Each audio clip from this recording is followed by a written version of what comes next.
This is a sign from universe. I was getting really strong cards and मुझे नहीं समझ आ रहा था कि what should I do. So I just thought that I should pull some cards and let you know कि और चीज़ें क्या होने वाली हैं आपकी लाइफ में. तो don't skip this video if you are seeing this video. So this is definitely a sign of universe, क्योंकि मैं इसमें ना ही कोई हैशटैग्स लगा रही हूँ, ना ही कोई कैप्शन लिखने वाली हूँ.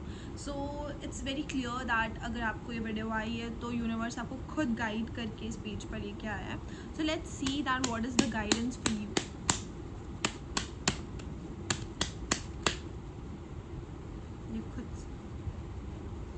ये खुद से आया है card.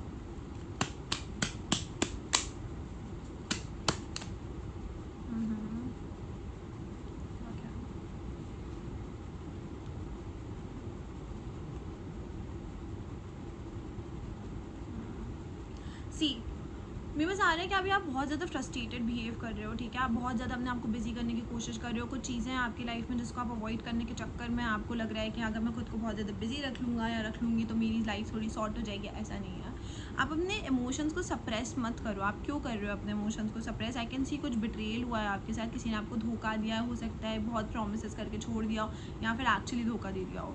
So I am getting that उसकी वजह से जो फ्रस्ट्रेशन और एक डिटैचमेंट वाली एनर्जी है आपके अंदर, आपको लग रहा है कि मेरे साथ ही सब गलत करते हैं, मेरे साथ ही बुरा होता है, जो गलत करता होता है वो तो खुश रहता है, उसके साथ तो कुछ नहीं होता. ऐसा नहीं है.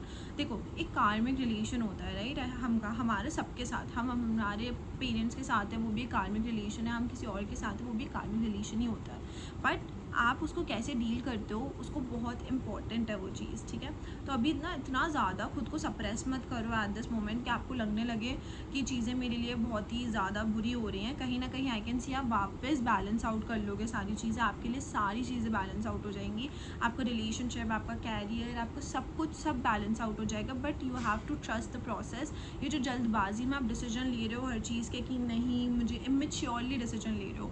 Don't take decisions immaturely. This is not the right way to deal the situation. At the same time, जो चीज़ें ख़त्म हो गई हैं उसे ख़त्म ही होने दो.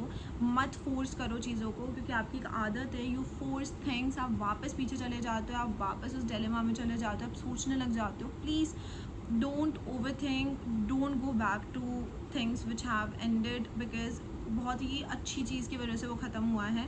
आई कैन सी दैट कन्फ्यूजन बहुत है अभी. अपने आप को तो कन्फ्यूज़ मत करो. देखो, ऑब्स्टिकल्स हैं, I understand, but that will turn out to you be your opportunities in future and you don't have to worry about these things. Like I can see, because आपके अभी के डिसीजन आपके आने वाले 6 महीने डिसाइड करेंगे. And अभी आप जो डिसीजन ले रहे हो, प्लीज़ ऐसे डिसीजन मत लो.